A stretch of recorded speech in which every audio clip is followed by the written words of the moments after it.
Hello and welcome to the second part of our 18th lecture on our course on photonic devices. On the first part of this lecture, we talked about the basic concepts of optoelectronic laser diodes, right? And in particular, we saw this graph right here, which is the dependence of the gain coefficient on the photon energy hf, which is of course proportional to the photon frequency. And we saw that the lower bound here corresponds to Eg, right, the gap energy, because you cannot have photons with energies smaller than Eg being emitted, because these would correspond to energy levels for electrons and holes inside the band gap basically.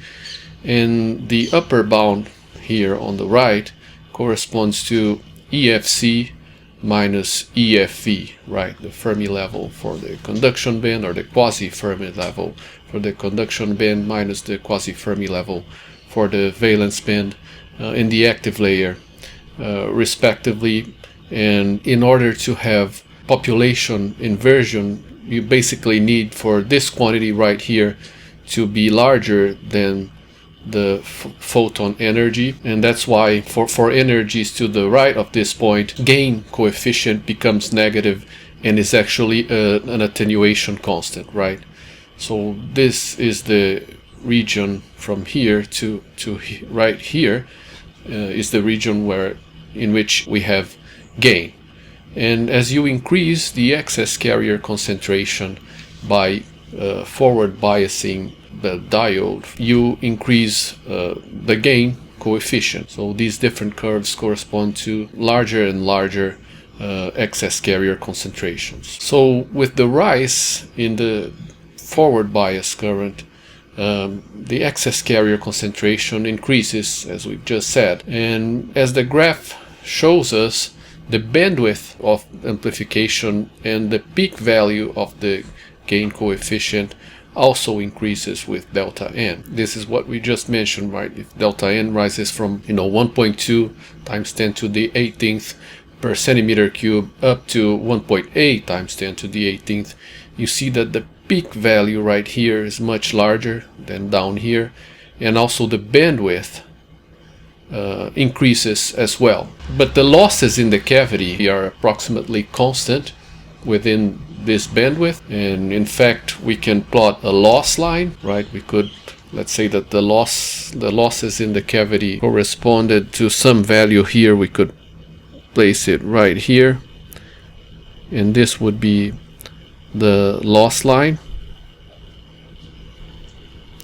And you can see that for a given range here, the gain coefficient is larger than the losses, right? So for this bandwidth here, this happens. So therefore, for frequencies in which gamma, the gain coefficient, is larger than alpha, attenuation constant, the condition for oscillation is satisfied and the laser emits electromagnetic radiation. This would correspond, in our example, to this range here. So in this range, from here to here, the laser would potentially present gain and emit electromagnetic radiation. Although we have to take into account the longitudinal modes of the cavity as well, and we'll talk about that in a minute. But there's another phenomena that also we need to sort of be aware of, which is gain saturation, right?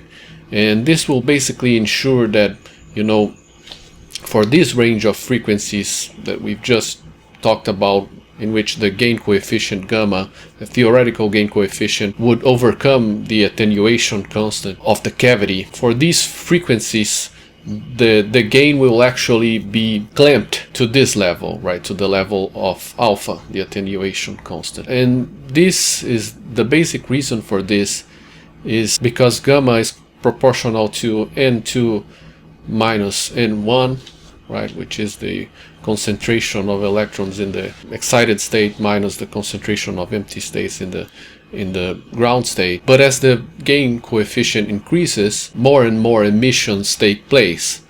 And when emissions take place, right, you have, in the case of a semiconductor device, we have more and more electrons which are originally up here and transition down, emitting a photon, of course, but they end up in the final energy level down in the valence band.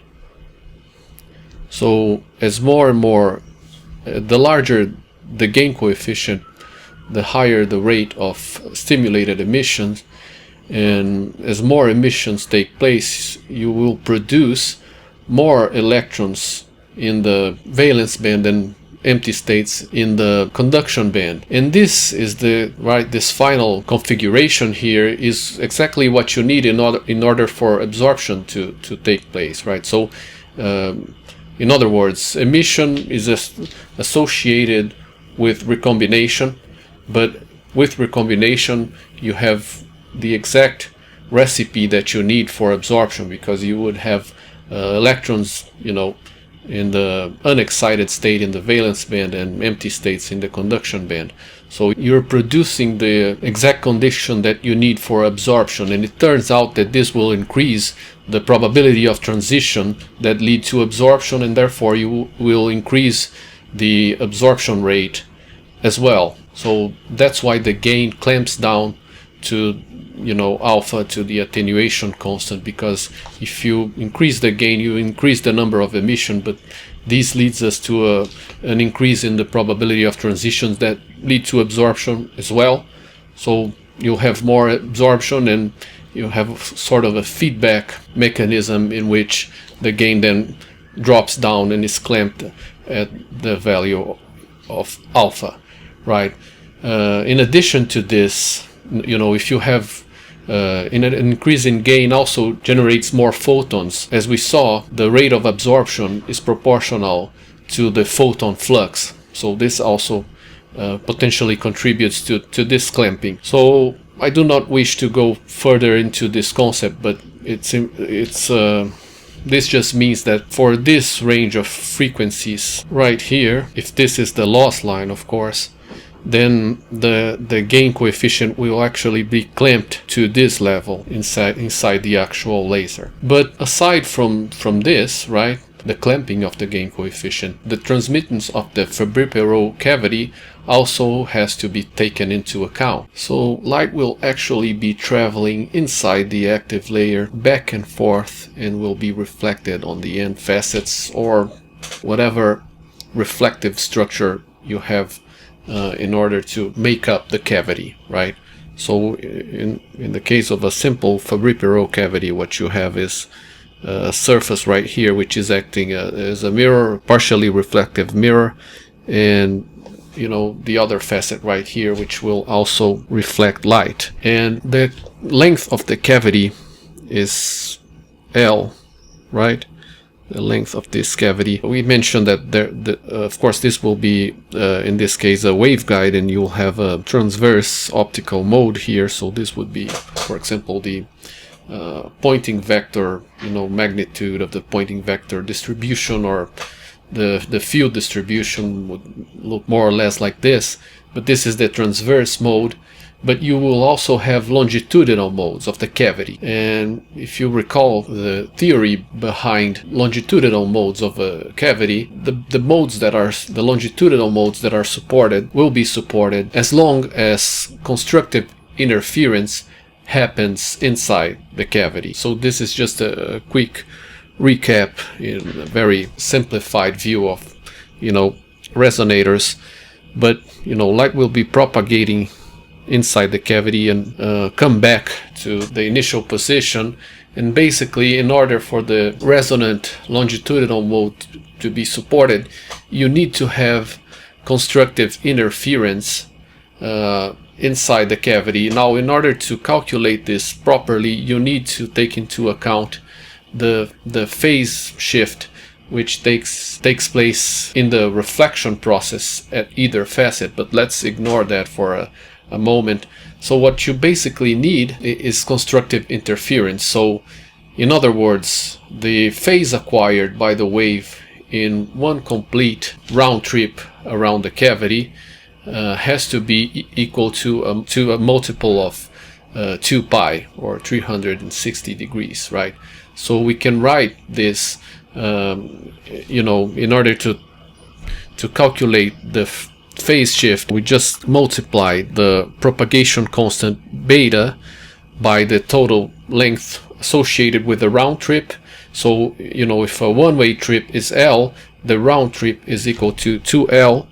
So beta times 2L will give us the phase shift.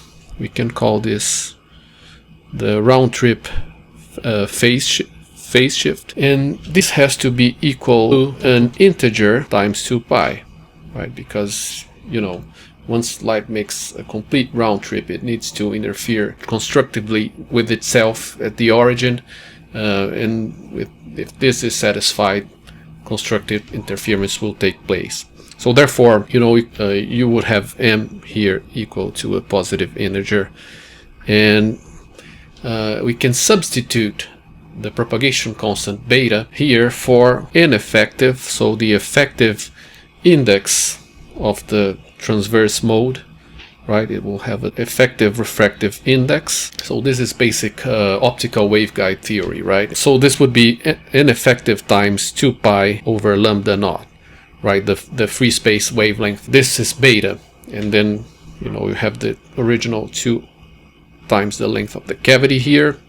This is equal to m times 2 pi. If we cancel out the 2 pi and isolate the cavity length, what we actually get is that L is equal to m times what?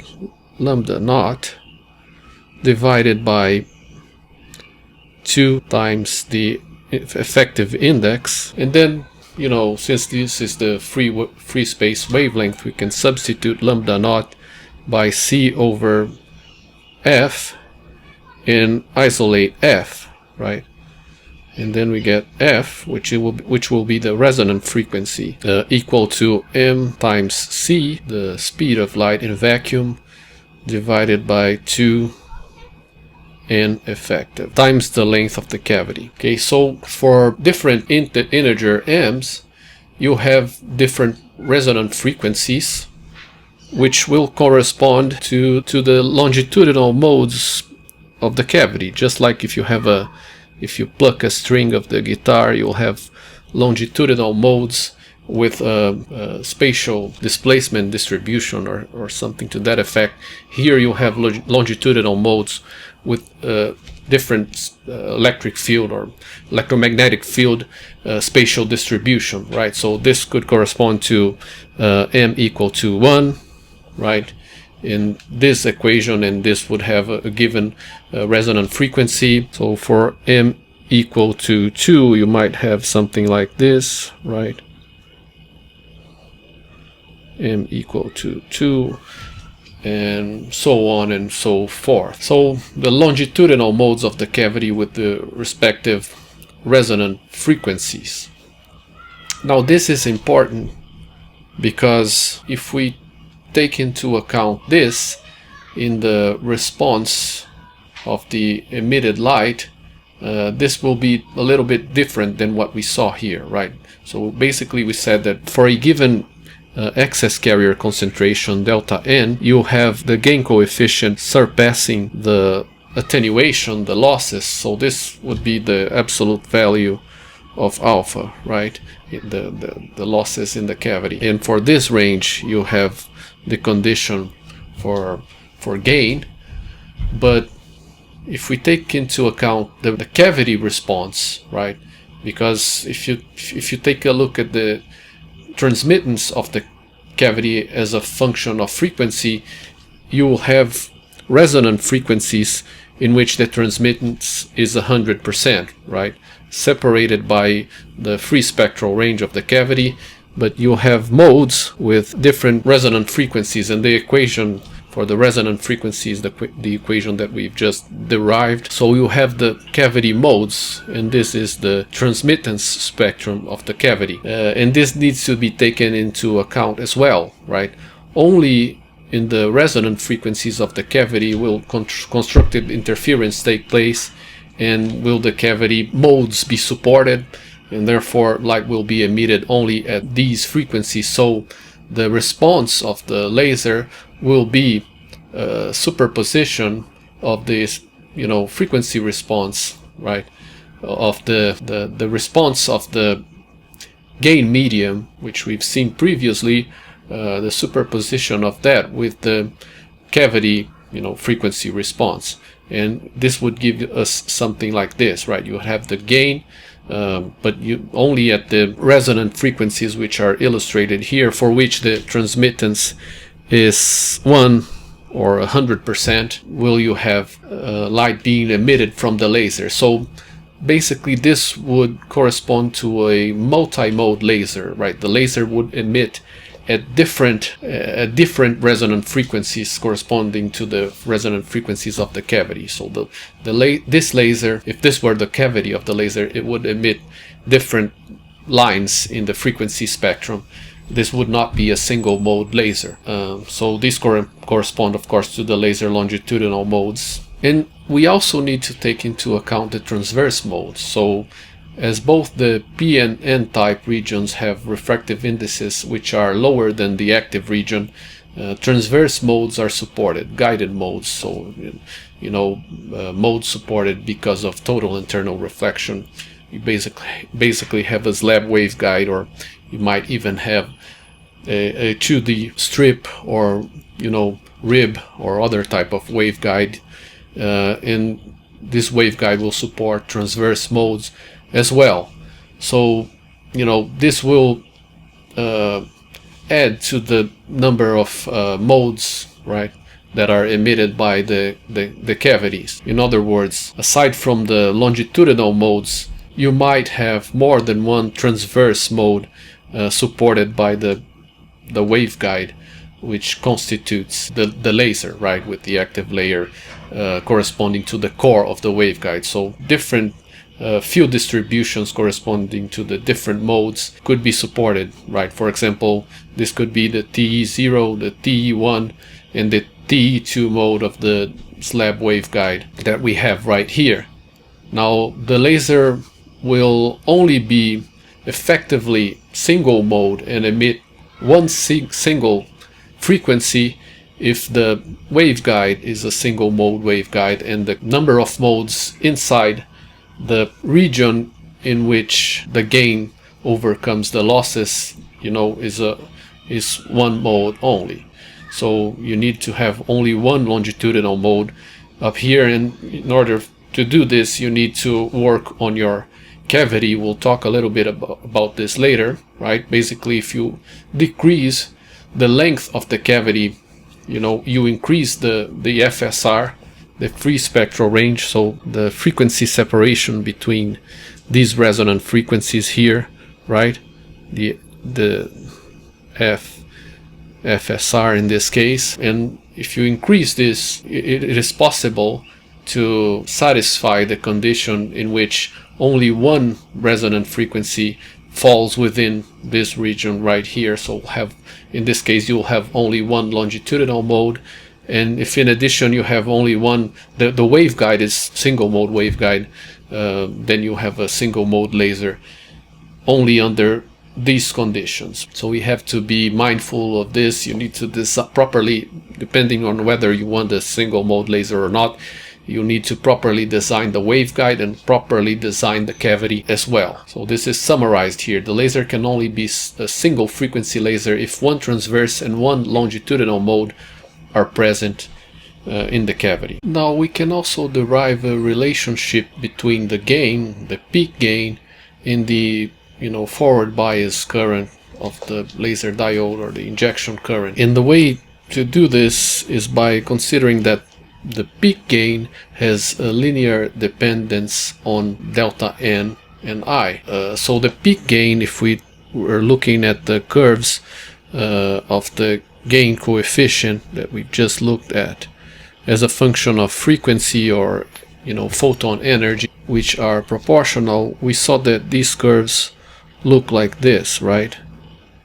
Where this here would be the EG, the band gap divided by Planck's constant, and for different delta n1 you'd have this curve.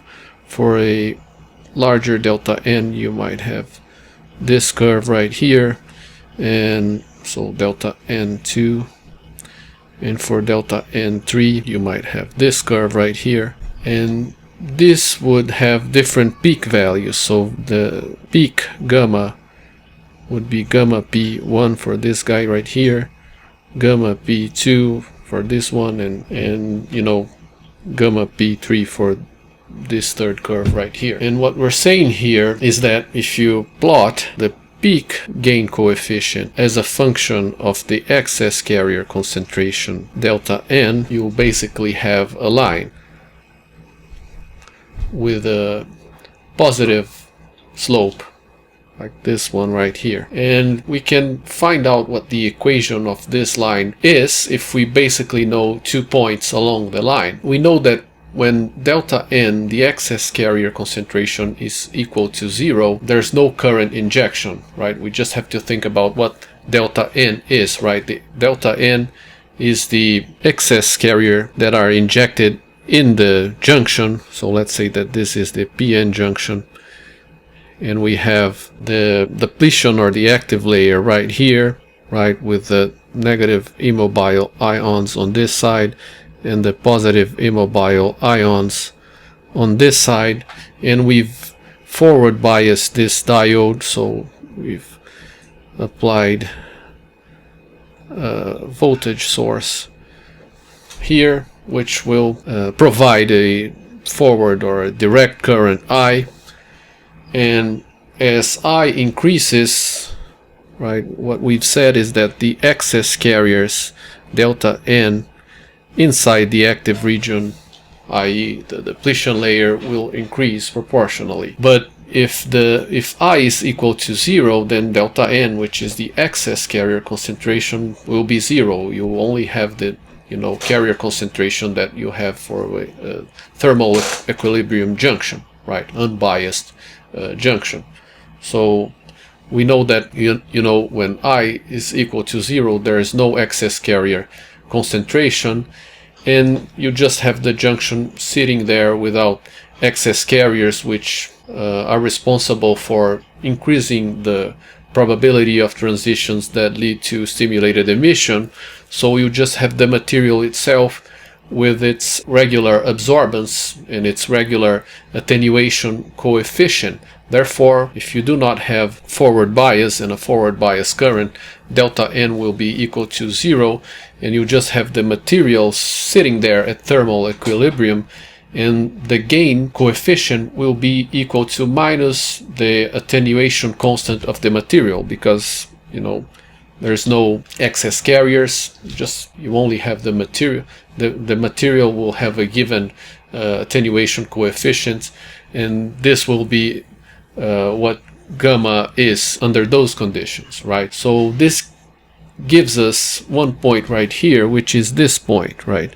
So for delta n, assuming that 0 is right here for delta n, this would be the point, you know, delta n peak gamma equal to 0 minus alpha, right? And this is the alpha associated with the material absorption, not to be confused with the attenuation constant of the cavity, which was just alpha, so alpha A. This is this point right here, right?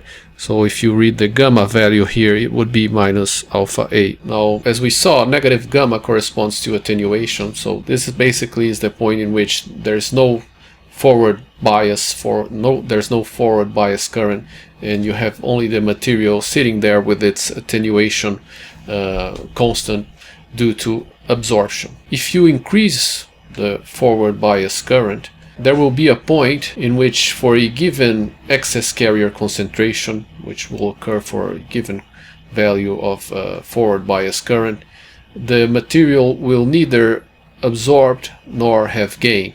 So this would be this point right here. And we could call the delta n value here delta n T, which is the excess carrier concentration associated with transparency. So basically here it is like the material were transparent, right? Because gamma is not negative, so it's not an attenuation, does not correspond to an attenuation, but it is also not positive, so there's no gain. So you have no gain and you have no loss. The material is transparent, right? This will happen for a given current I, which corresponds to delta NT. And this point will be delta NT 0, right? Because by definition, gamma B will be equal to 0 exactly here. So delta NT is the excess carrier concentration associated with transparency, which can be measured. And then, how can we find the equation for this line, right? We have 2 points. If we write the equation for the line, we'll have that gamma P minus 0 over delta N minus delta NT. So I've just plugged in this point right here, right? This has to be equal to the slope of the line, which we can calculate as being this point minus this point, which we can calculate as being 0 minus alpha A divided by delta NT minus 0, right? Because of this guy right here. So I just did the 0 minus alpha A over delta NT minus 0, so 0.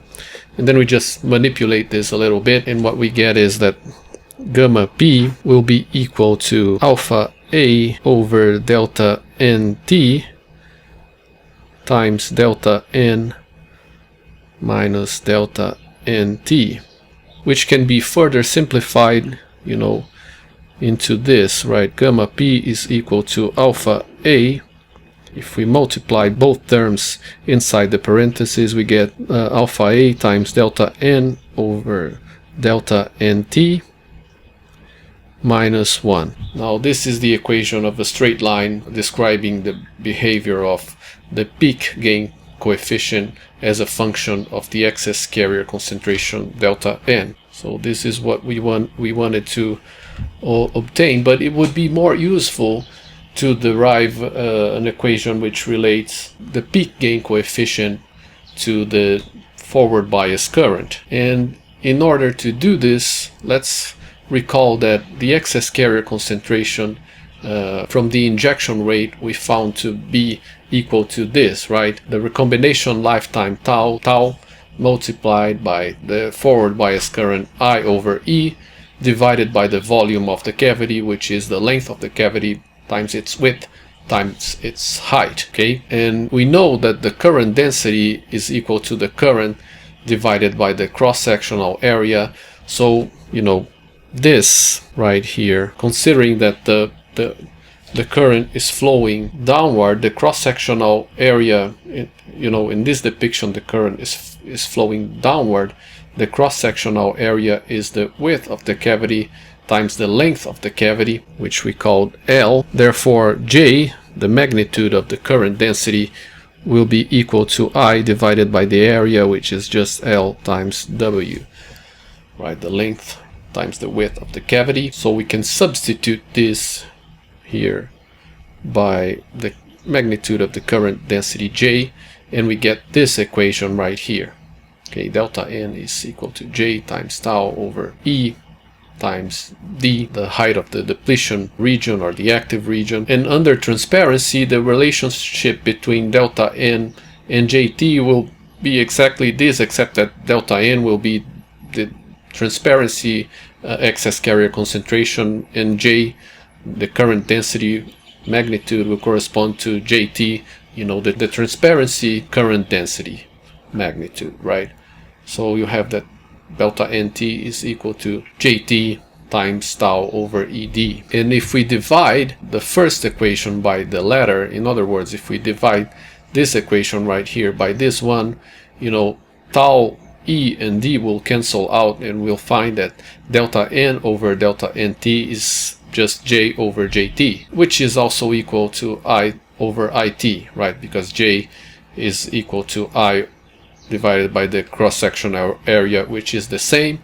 And so we can go back to the equation which describes the relationship between the gain and the excess carrier concentration, the linear relationship that we've just seen, and substitute this term here, delta n over delta nt, by J over Jt or I over It. Okay, so these equations are more useful because they relate the peak gain to the current density or the current itself, that is the injection current, the forward bias current, and these relationships are important because you can measure all of these parameters, right? The attenuation constant of the material is a measurable quantity.